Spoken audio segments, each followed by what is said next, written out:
Good afternoon, welcome to our show. I'm your host, Melissa Ridgen. We have a great show for you today with some of your favorite Indigenous paranormal investigators. The Other Side just premiered its 6th season last Wednesday right here on APTN. And some of you may have also watched their live streamed Halloween investigation right here in the APTN headquarters in downtown Winnipeg. Today we are putting The Other Side and the APTN ghost in focus. Hopefully we answer some of the questions that are on your mind about the show, about the people who bring you these investigations, including what has stuck with them from some of these encounters, what tools do they use, what are all those devices? We learn all about that. Let's get right into it with a look at the season premiere from last week. This is a very special place. There's been a lot of offerings over the years. Taking things from grave sites, I'm a little bit weary of that and what we might run into. And you're going to see an orb and it's going to manifest itself like right about this area. I would be a little disturbed if someone disturbed my grave. I did feel something in that space. I like to refer to them as little tricksters. We can play hide and seek.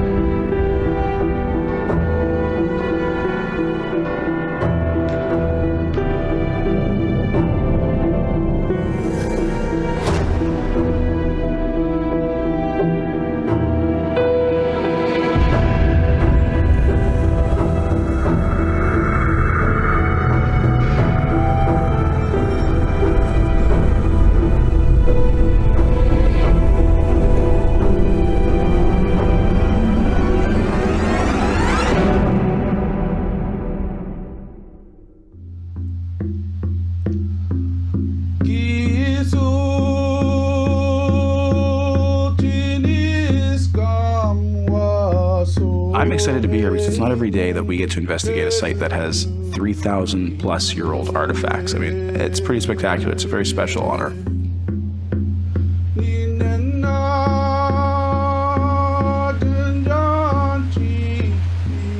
Thank you very much for being here in Medabanagia, the village of 30 centuries, unceded territory of the Mi'kmaq. Our people have always lived here. We often seen you on the TV and just wondering maybe come around someday. Things are done with honor around here. So I'm really interested in the power of certain objects or the place itself for spiritual energy. I understand that they do have quite a few different types of phenomena that the staff has experienced. Everything from the sound of moccasins across the floor to actual captures of orbs on video. There's 2 burial sites that are of huge importance to the people here. The Oxbow site and Augustine Mound. There are accounts, oral history, that the people knew where the mound was. Joe Augustine, however, was the first to find the archaeological evidence and then take it to archaeologists in the cities around here. Much of his family is still carrying on the work. Howard Augustine, he was telling me about these mounds and the relics and the stuff that they found in there are now housed in this building here. After he found the artifacts there, he recognized it as a very special place.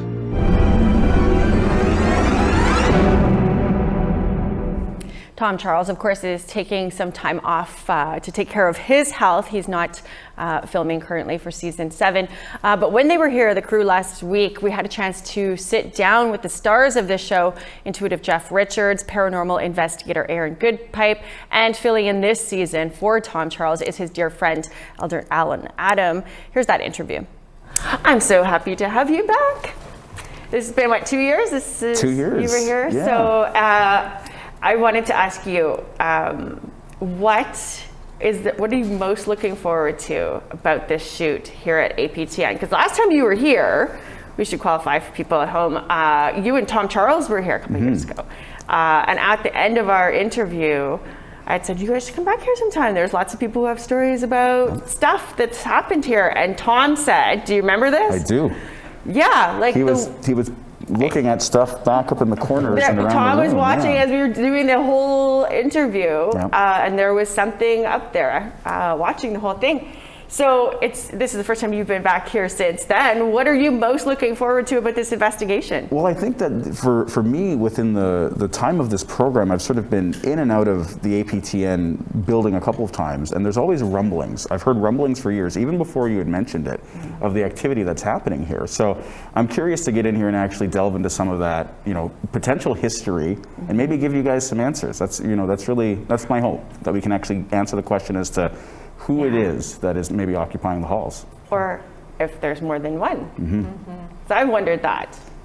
Alan, you are taking over for Tom Charles, who's taking some time to look after his health. He'd actually recommended you for this job. So can you share with our audience a little bit about, what you bring to these investigations, your perspective on the spirit world? Sure, I bring in the perspective of a spiritual elder or a spiritual guide. And that's someone who basically sits on the outside, watches, takes care of things, making sure that things spiritually are, taken care of and connected properly, and making sure that, as elders always caution us, spiritual elders are always telling us to really be careful when we do these types of things, that we make sure that when we do encourage the spirits to come in and help us, to talk to us, that we do it in the best way that we can. Jeff and Aaron do that really well, and that's what we do. That's what I do. And Tom has been a good friend of mine for almost all of my life. Yeah. So he's known me. He knows me as a brother, probably a little brother, and he has done a lot of things with me, like going out in the land fishing, setting nets under the ice. We've done a lot of things together in that way. And I really admire Tom for the work that he does when people go missing. He has that gift to find people when they are missing, that sometimes even though the stories might not end up well, he's still able to find them so that there's closure for the family. And some of the stories that he's told me about some of the incidents and the things that he's gone through were really, really interesting. And I'm just thankful that Tom, he looked up to me as somebody that could not replace Tom, but somebody that could just basically come in and do the things that I was able to do with Aaron and Jeff this past, like the past season that we did the recordings for season 7. Yeah. And it's just basically just walking down the street one day and said, Alan, come on, help us, come on in. And that's how it was with me. That's like how it was with me, just like that. I just walking by in the street there, and they said, "Come on in, Alan. We need you to help us." And how are you liking it? Well, it's interesting. It's really different when you do this type of thing. It's a docu-series, yes, but you have to take it seriously. You can't just walk into it thinking, that type of stuff. It is a very serious thing, and I'm really glad that I have 2 young people like Jeff and Aaron who are here to lead sort of the way for other young people. And all I do is sit in the background and I help out that way. Well, I don't just do that, but that's what I do. And of course, like we do the things like the smudges and the prayers and stuff like that. And like I said, I take this serious. Yeah. And before I started, I made sure that I did a pipe ceremony, and then I did sweat lodge ceremony, 2 of them, and then another pipe ceremony. We did that, and Aaron was part of 2 of them. And like Jeff is invited to come and partake as well. 2 people within the group are invited to partake as well. So like before we do an investigation, Jeff and Aaron and whoever's there, the guests, we do the smudges, making sure the prayers and all that other stuff is all done ahead of time. And if it was an intense one, we do a pre-smudge too, and prayer. So quite intense, quite involved in that way. That's what I help out with. For your protection before you even get going. Well, protection, and that's very important, because this is an important thing. And I like the way Jeff introduces at the beginning, inviting the spirits to come in, and Erin does the same thing. She does it in her language. It's really, really neat how it happens. Sometimes they come, sometimes they don't. Erin, you're relatively new to this show, but you are not new to this, having this, the intuitive, the empath vibe. Can you tell us, how old were you when you first realized that you had a different relationship with Yeah. the other side? I think it really began with me and my involvement with ceremony. And, I was just really privileged as a young person to be adopted by a number of elders. So I was really exposed at a young age to ceremony. And as Alan knows, as Jeff knows, our ceremonies are all contingent on the fact that we believe in a spirit world. We believe that there's inherent spiritual value in everything, right? So I think I started to build on those gifts and really be aware of them just through ceremony when I was young. I can't really say that there was a specific age, but I know as a young person I was really, really given the chance just to, spiritually build myself. We speak to spirits in some of our ceremonies, and those are specific things that we do, and there's specific commitments that we have. Call it spiritual giftings, but we're always doing that in ceremony. It's probably one of the most important things was aligning with already what I was doing, and it was such an amazing opportunity to really speak to spirit in a really concrete way. I mean, that is what is really unique about this program, this family here with the other side, is that we go in, we have ceremony, we do things with a lot of respect. And then we get this like really solid, tangible evidence. And that is what was really new for me. That was, just unbelievable for me. Well, and some of the equipment that you use, you don't get into it necessarily every show what it is, but what are some of you've been doing this forever, you've got your kind of little toolbox of let's give us kind of a quick rundown of what's used for what instance and how it works. Well, I think it really depends on the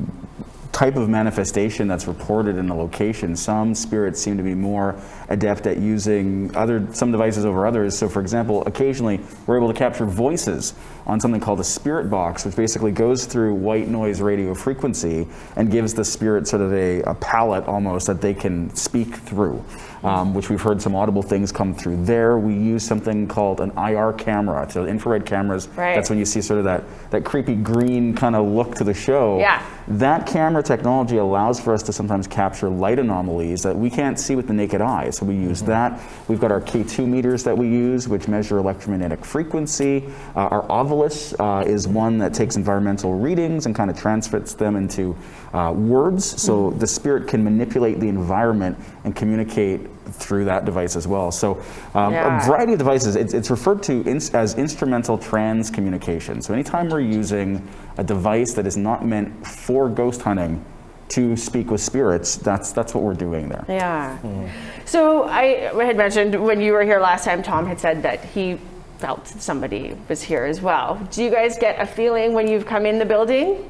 Well, for me, I used to be a board member with APTN. And I sat on the board for 8 years, so we had many board meetings here in the building. And each time I went to the bathroom upstairs, there was always a presence, a feeling of course, if it's a male's bathroom, hopefully it's a male presence, right? You never know, they can go wherever they want. But for this one here, I felt that it was a male presence. And, we use equipment and things like that, but beyond equipment, we use our intuition and our feelings. That's how we feel as well too. And no matter where you go, I learned a lot from these two young people here that are with me, because they are younger than me, so I can say that, right? It's okay. You all look the same age. Come on. But we use our intuition, and then intuition usually doesn't lie. And sometimes we can see them. Sometimes we can see spirits, but not often. It's rare, and usually when it does happen, it's a good thing. But most of us will always get scared and stuff like that. But at first, when I first got on first day, I was kind of scared, but then I was called up to help, and after that, it kind of went away. But you always have that little kind of inkling. You guys have a good team, where I think it kind of, you would feel a sense of protection almost in the strengths that you all have together as a team. Absolutely. I think the three of us, I think we have such a great intuitive connection. I think you have to have that trust. And I know especially Jeff and I, when we go into investigations, it's like it's like, I don't even know how to describe that, but we have this connection. It's like I feel what Jeff feels at times. I know, when it's time to intervene and when it's not. I don't know what that experience is called. Maybe Jeff could talk about that, but yeah. I mean, I think we all have an intuitive link. I mean, even beyond us as a cast, our crew, Daryl Kessler, who's our director of photography, has been with our team as long as I have, since day one. And there's a certain level of intuitive connection that we even have with him, I think, as far as, we know when someone's in trouble. Erin knows if the situation is getting dire to the point where she needs to step in or she needs to call in Alan. I know if Erin is communicating with something that maybe isn't right for her to be communicating with for whatever reason, if it's a deeply personal connection or, so we can feel those things certainly when we work as a team, but even beyond it into our crew as well. Well, and I think everybody would want to know, has there been something that you've encountered that has left you shaken or scared, Well, for me, the first day on the job, we were in a location just southern Manitoba, a former place where TB people went in the early 1900s. Oh, one of the sanatoriums. Yeah, one of the sanatoriums there. Yeah, it was interesting, but people have to watch. Is this in season 6?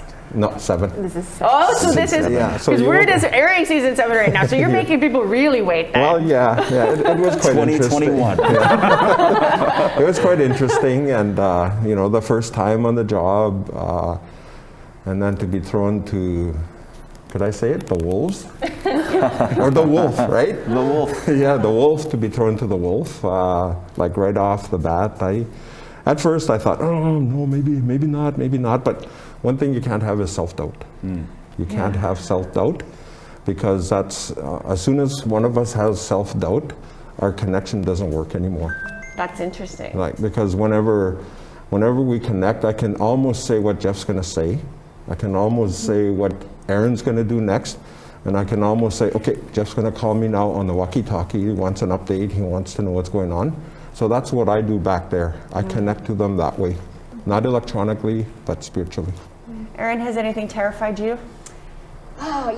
Terrified's a really huge word, but as viewers know, and as the three of us know, there is such a thing as spirits that occasionally follow or latch themselves on, and there is a spirit that follows the show, and even talking about it sort of gives me the chills a little bit. Sort of talking about even might potentially have the power to summon things, right? So I'm aware of that, but there is this spirit that follows the show, and coming in contact with that spirit, it's a powerful spirit. It's absolutely powerful, and I think it oftentimes will test people, especially new people, and we've seen that in season 6, and we've seen that in season 7, and probably also in the previous seasons prior to these seasons. But I think it was really startling for me when I was getting tested, and there were instances in season 6 where this spirit was spelling the names of people who are close to me who have passed on. And I remember having this experience where I can feel it. You can just totally feel it within your gut. And I was sort of having this conversation, what is this? Is this actually my relative, or is this something else? And so that was really troubling for me. And so I waited a few investigations where this happened a few times, and then I knew this is not my relative. This is that spirit, and it's either messing with me or testing me. I don't have the answers to that question, but that is really startling when there's nobody else on the team who knows the names of so-and-so or knows this information, and you have a spirit talking to you. I mean, that is absolutely startling. There's no way this could have been scripted or planned. Yes. Tell me about you guys start out with a landing ceremony at every investigation. Can you tell us just kind of? I think our whole mandate with the show is always to approach things from a very respectful place, whether we're dealing with spirit or with our living people that we're dealing with, and certainly embracing the particular regions that we're in, who may have different customs and be governed by different treaties and different tribes and different ordinances. We do a landing ceremony at the beginning of every investigation as soon as we arrive, and Alan leads us beautifully with that, and Erin as well. So they could probably speak to the gravity of that and how important it is. But I know for myself, It's very important that we have that respect carry throughout, not just for spirit, but for the ground that we're walking on as well. How do you guys make sure you don't take anything home, like follow you? Or would you notice, like, would you feel if it was coming with you, or do you do something that makes sure that that doesn't happen? Well, that's why, you know, like the landing ceremony, you know, those types of things, we do prayers usually. The elders usually help us in that way.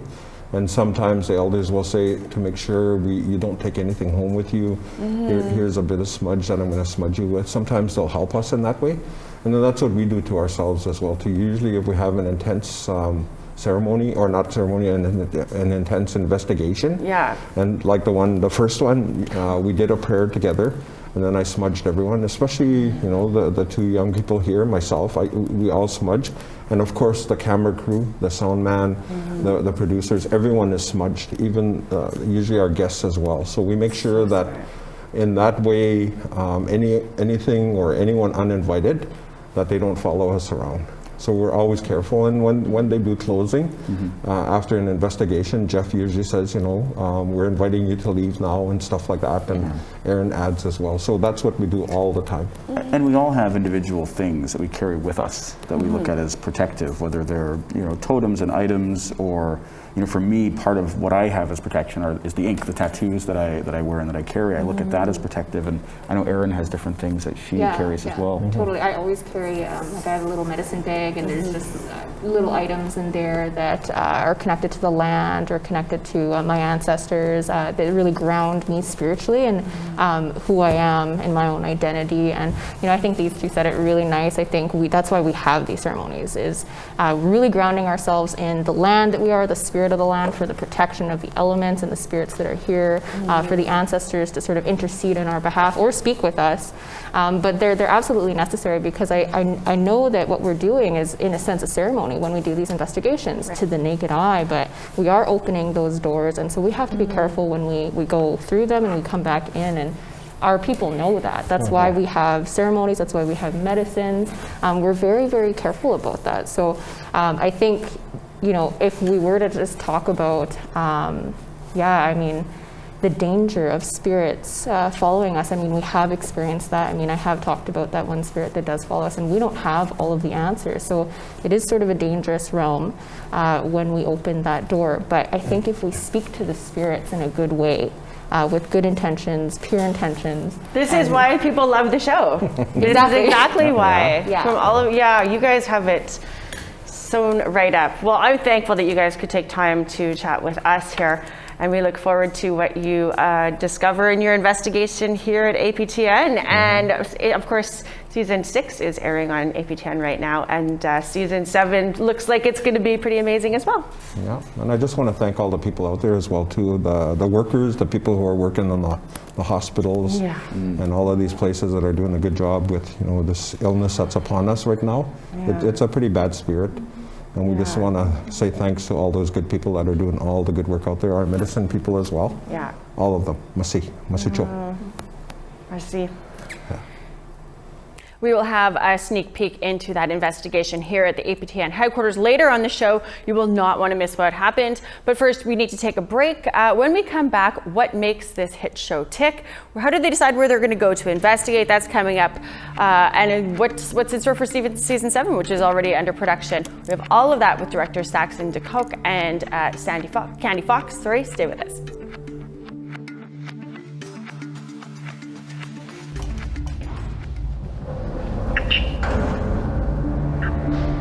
Gina McGill? What's Toby, is it normal for there to be this much building noise? Yeah, like... Not really. But we'll hear it when the spirit is around.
Welcome back. So of course this isn't, it is a call-in show, but we're not taking calls today because I'm in the studio by myself. We had talked with our guests last week when they were in Winnipeg at APTN investigating. I just wanted to give a shout out to Lisa commenting on our Facebook Live.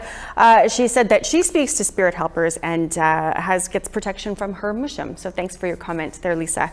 13 episodes are in store for you already for season 6. We saw a sneak peek at the first episode. Now check this out. This is episode 2, which is airing tonight, where the crew travels to Metapanagia Heritage Park in Fredericton, New Brunswick. You can see a collection of buildings, and it's apparent that there's been builds over the years. I don't know what's underneath the surface, but we're going to find out. I feel like I do get a sense that something is here. As to what those details are, I'm not sure yet. Now, I understand that this building has served many purposes. Do you want to explain some of them? At one time, it was the laundry and the morgue. Half was laundry, half was morgue. In 1982, George Pierce started the community kitchen to help the men's shelter next door. Now these tunnels, Lewis, why do they exist? What's their purpose? These tunnels are all connected through every building downtown that was built in the time period that would have a steam power plant. And you can go anywhere downtown Fredericton and uptown, basically. You can get all the way to the university through these tunnels. There is a story that every once in a while you can see a nurse, Mary, escorting people out and in through a door. Guests at the shelter have seen it. I've never personally seen it. It's not that I don't believe it, but she's there. Now the name Mary, where did that come from? We're not sure. I think that could be just passed on, that somebody might have said Mary, or, you know, I'm assuming there was probably a nurse at one time at the hospital named Mary that worked at the morgue. So we just assume that. Lewis, what is something you would want to know from the spirits if we got in contact with them? We just recently had a friend of the kitchen pass away, Bert. And I would just like to know if Bert's doing all right, if that would be possible. Bert was a good guy, and he was a hero. So I would like to know that he's doing all right for all the hard work that he did while he was on this side of it. Saxon DeCock has been the principal director for 4 of the past 6 seasons, and Candy Fox, she's Cree from Piapot First Nation in Saskatchewan. She's directed 6 episodes of season 7, which is now in production, will air beginning next fall. Both of them took the time out during filming an investigation here at APTN headquarters, which will be a whole show in season 7. They sat down with me. Here's what they had to say.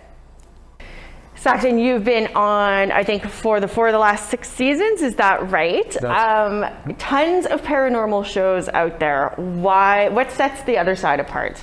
That's a really good question. I think what sets the other side apart is just the approach that we have to investigating a location.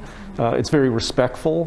We approach it from, there isn't a lot of, there's no real sensationalism. There's no aggressive approach to anything. So we go in, we find a location, we really research it well, and then we try to make contact in the best and most respectful way that we can. Were you ghost hunting before you were on this show? No. Totally new to the ghost hunting business? Absolutely. and you know, I got to say I wasn't much of a believer in ghosts before I came on the show and was part of the show, and now I've seen things that I can't really explain. So yeah. So I'm less of a non-believer. Let me put it that way. Candy, you joined last year. You're the first Indigenous woman director of The Other Side. You know, this isn't ghosts and spirits aren't your body of work either. No. What made you want to come and join the Other Side team?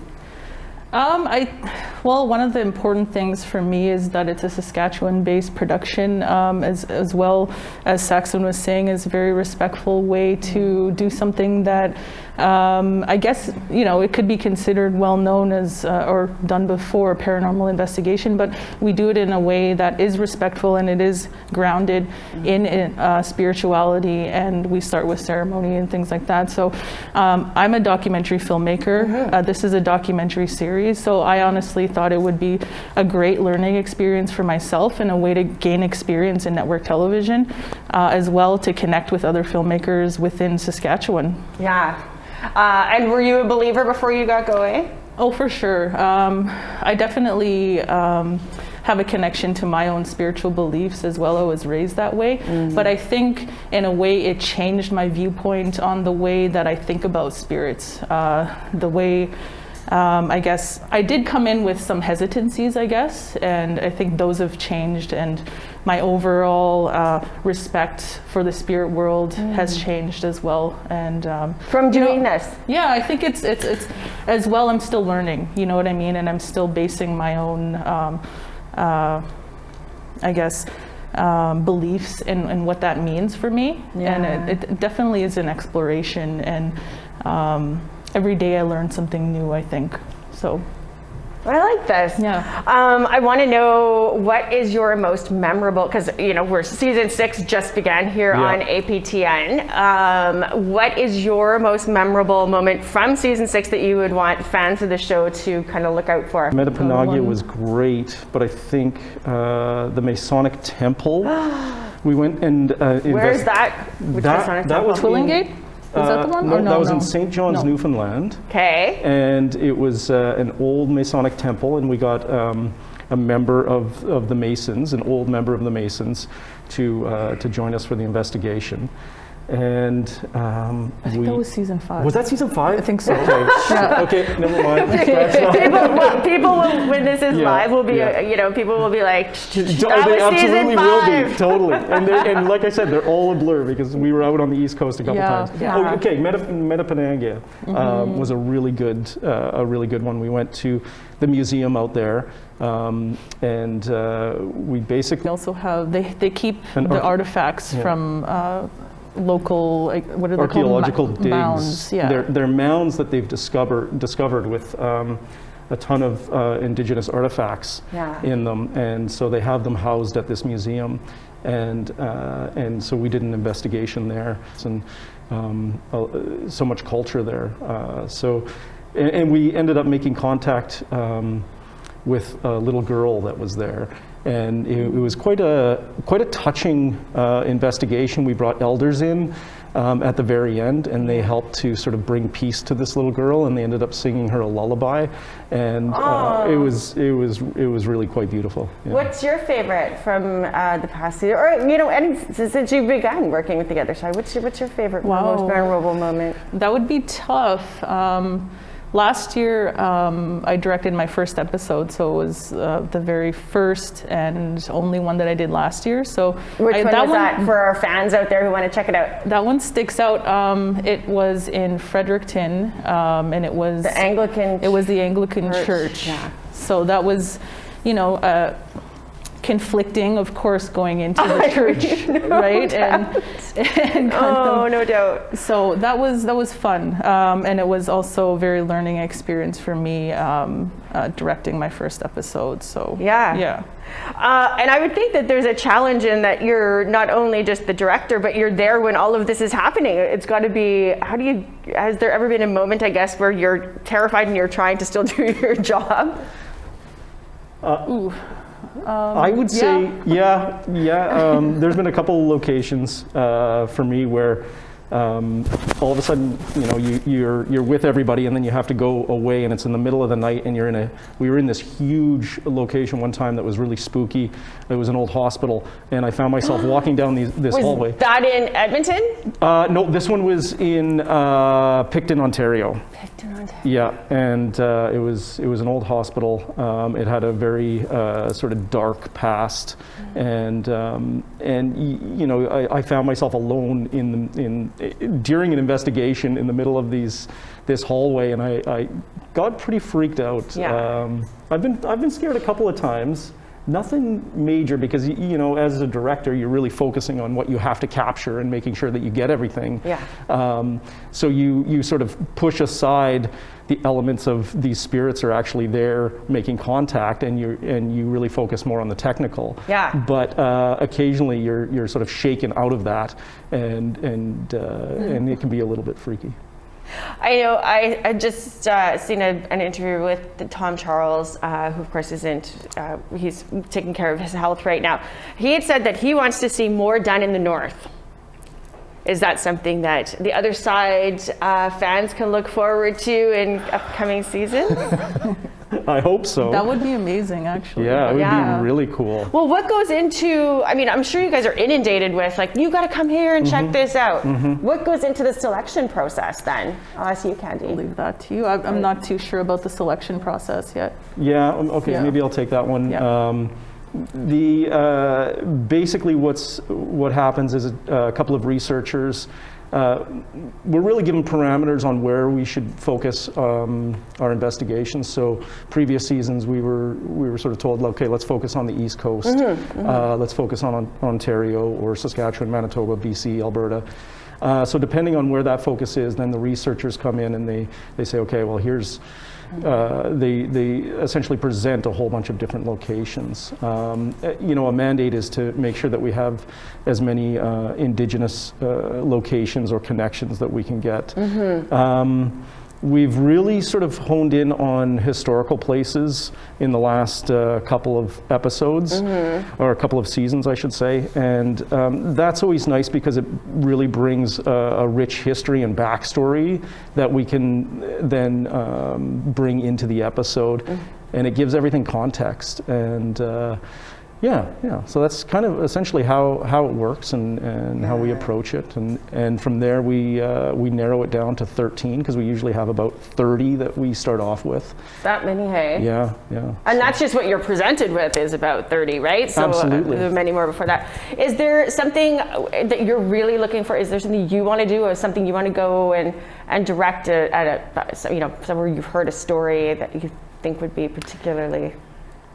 Well, I guess because I joined in the last couple seasons where we've been doing more, I guess, non-Indigenous spaces, I would like to see more, and possibly like going up north or going into more Indigenous communities. I think that would be very interesting. It would definitely change the dynamic of the stories that we're going to hear and the connections to the people and the places of those locations, right? And we get to hear more about those people in those areas. So I think that would be fun. So there you go, Northerners. Everybody who's watching from north of 60, head up the other side. You can find them on Facebook, of course. What episode are you most excited about coming up? I'll ask each of you. Okay, you go ahead. Episodes that are coming up? What are you most excited about? Which episode? Or shoot, right? Like there's all of season 6 that hasn't aired yet, but you guys are working on season 7. Is there anything in the shoot that you're really excited to go in? It's funny because it becomes a blur because it's like we're so like we've been just shooting. One that sticks out for me that we just shot recently, one that I directed was in Regina at the Sears building. There was definitely some dark presence in the building, and the building is actually well known to house, it used to be Sears, right? It used to be like a bargain center. So a lot of people that I know have grown up going shopping there, going there for discount items, and that's what it's known as. Yes, and now we used to to me, get school clothes there sometimes because we go visit family in Regina. It's like stop at the Sears discount building and get your school clothes. Exactly. So now it definitely has changed my perspective on the building. The basement just like totally creeps me out. So I think that one should be interesting, and what came up during the investigation. I still have to go through the editing process of that. So like it's I'm gonna see like how that goes. Oh, it should be can't wait. Yeah. And what about you, Saxon? What are you most excited about coming up, or that's either the show or a shoot that's coming up? Yeah. Well, one that's going to be airing at the end of season 6. So this season that's airing right now is episode 13. And it's a really interesting one because it's essentially a look back at a spirit that has been haunting the show or maybe attached to the show since the very beginning, since the very first episode. And it sort of comes up periodically, this spirit. And so in episode 13 of this season, we really address that. And we talk about that and explore the possibilities of how that entity evolved and stayed with the show. That's crazy. Yeah, and then on top of that, it's a very personal episode for Tom as well, and gives some insight as to where he is and what he's doing. And we all care so much about Tom, and so it sheds some light on his situation. And of course, we can't let you go without talking about you being here in the APTN headquarters. Season 7 is going to have a show about the APTN ghosts. On the past InFocus we just had, we talked to 2 staff members who have had experiences here, two of many over the years. What made you want to come and do this investigation?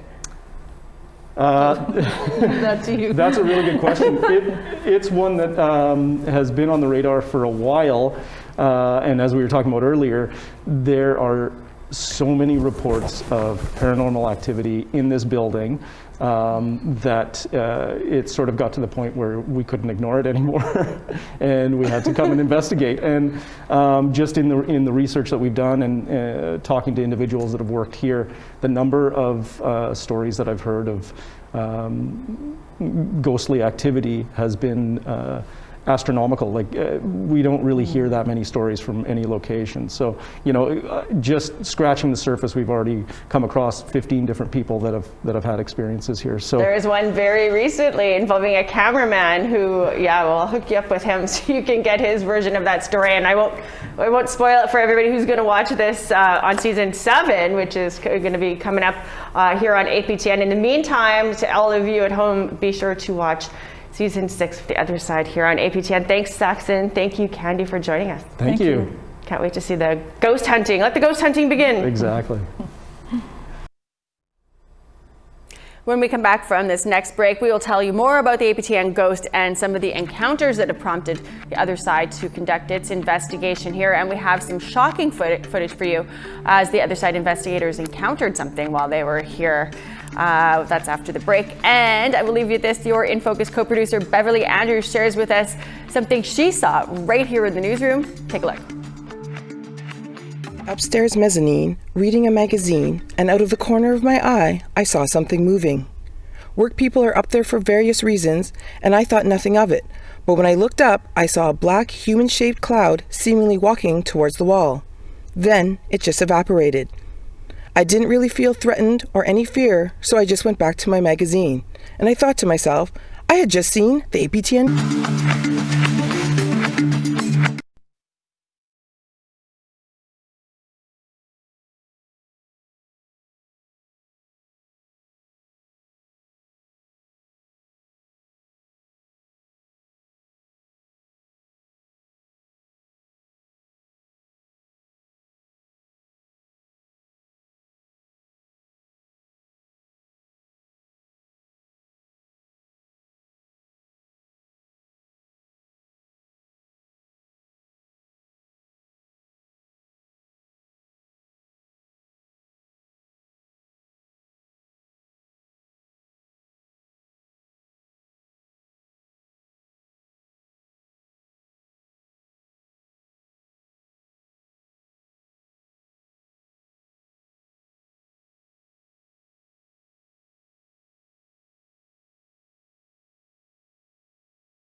Welcome back. For years, the entire 20 years actually of APTN's existence, I should say, there have been stories shared about strange things that happened to people here at APTN headquarters in downtown Winnipeg.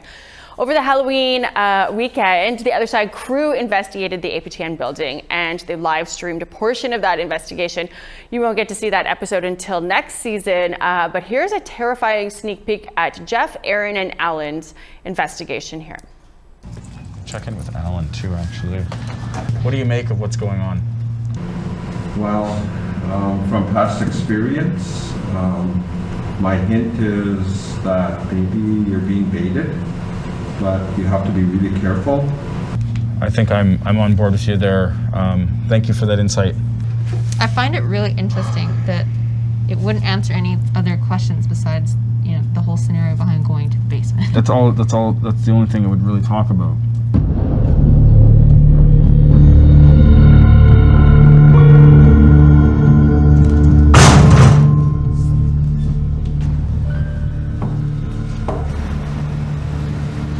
Did you just hear something down there? Are you wanting to go down, Jeff? No. What are you feeling? Have you seen it down there? No, I have not. Have you ever been down there, Cheryl? No. Never? Do you want to go first, Aaron? Sure. Yes, I can.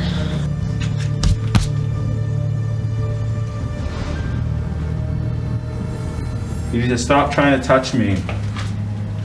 My neck feels really hot. Where have you felt this before? Do you see it? What's my neck look like? There's like right I know here. There's exactly a red what mark. this is. Absolutely, there's a red mark. There's a red mark, and it's like straight down. It's like, look at this. Look. Surprise! I know exactly what this is. No. You need to stop now, please. Step away from Jeff. I thought it's not a mirror. What the hell? There's that much more? Yeah. Turn around. I'm not going to turn around. Are you serious? Did it just say turn around? Are you serious? Turn around. I'm not turning around. Poor Jeff gets scratched all the time, it seems. Now joining us is a longtime APTN employee, Vince Proto. He has experienced a few strange occurrences around this building. Welcome, Vince. Hi, Melissa. Hey, good to see you. So we had APTN staffers Cheryl Chinchilla and Vera Houle on last week. They spoke about some of the occurrences that they have had and that others have shared with them. I wanted you to come on to share with us because you've had several things that have happened in many parts of the building. And you know, first of all, did you just see the clip that we just showed, or did you watch it live on Facebook, that investigation here? I'm curious your thoughts on that. Well, I'm a little freaked out because I've been working down there for the last several months because of the COVID restrictions. So I've heard things and I've had lights shut off on me, but I thought it was coworkers doing that. So who knows? So I want to get started with some of the things that have happened. Share with us about back when Vancouver, APTN was covering the Vancouver Olympics and something to do with a filing cabinet? Yeah, well, we were setting up in the studio that you're in. It was a bank at that time. And we were making a studio for the Olympics, and I was setting up my audio room to prepare for the production for the next 40 days. And I was deciding to go look for a filing cabinet or something to put some of the equipment I needed in the room. So I decided to take a little trip down in the basement to see what I could find. And when I got down there, it wasn't really well lit. It was in disarray at that time because it was just sort of underdeveloped. And I literally walked into one of the rooms, and I think I sent you some photos of it said room. And it was almost like I scared something inside that room. It scared the heck out of me. I opened the door and I felt like a wisp of air, and it just, my heart was pounding. And you had a sense that you had startled something. You didn't see anything, but you had a sense that. I think we have photos here. Can we see those pictures that Vince took while he was down there? Yeah, it's the ones that are the room. Yeah. I think you can actually see in the pictures, there's actually a couple orbs. I took those photos the day after that had happened. But here we go. Yeah, so that's the room that I was walking into. That's in the middle of the room, and then I think the next one shows the corner where I saw or felt something in the room. It was quite bizarre. Yeah, so luckily I did find a filing cabinet, and yeah, you can see that was the area in the room that whatever was there, I had startled, and I had no idea what that was. So the next day I was working in the audio room that I had set up, and we had to record all the music in real time. So I'm literally sitting there playing and waiting for the song to end the song and then re-record. And this was going on maybe about 10:30 at me, and I just assumed it was a security guard. And it was like, a person walking into the room and sort of leaning over your shoulder, looking at what are you doing, And I'm busy working, so I'm not really much into the distractions. And then finally, I realized that this presence wasn't disappearing. So I turned around and I looked, and there was nothing there. And that's when it freaked me out. And I was like, okay, time to go home for the day. And the next day, I decided to bring my digital camera in, and it's like, I want to, I had that experience in the basement. I had this happen upstairs. Something's going on here. So I literally walked down into the basement, and I think you have those photos as well. And I literally just walked the path from one end of the room to the other. And as I went, I started taking photos.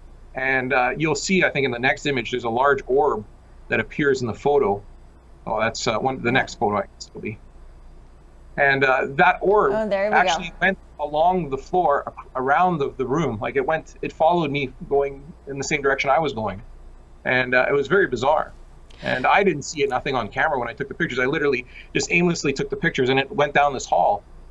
And it was a very interesting building at that time. Like I know there was lots of renovations in the past. There was a stairwell that went to nowhere because it had been sealed off for accommodations in the upper floor for other equipment and stuff. And since then, it has been fully renovated. We've had elders bless our studios, and we've had many smudging ceremonies in there.